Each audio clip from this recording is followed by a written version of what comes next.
O Google, como todos já conhecem, é um site de mecanismo de busca e pesquisa, onde digitamos palavras e frases e o Google nos lista as pesquisas mais relevantes de acordo com o que estamos pesquisando.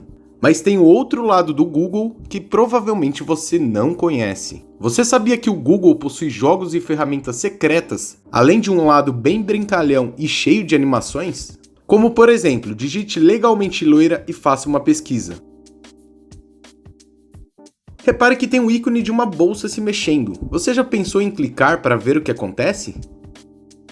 Hi, I'm Elle Woods, and this is Freezer Woods, and we're both Gemini vegetarians.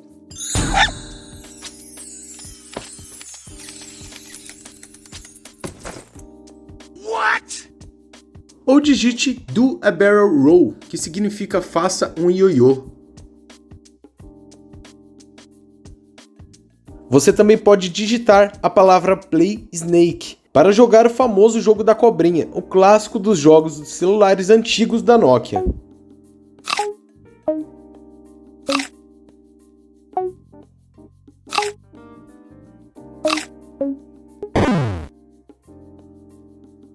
Ou se você preferir, você também pode jogar contra o Google uma partidinha de jogo da velha, pesquisando pela palavra Tic-Tac-Toy.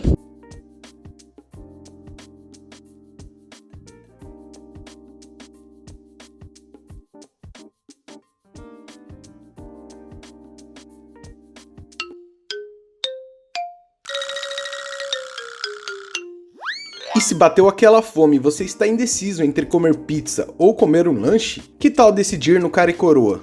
Então, digite na pesquisa Flip a Coin.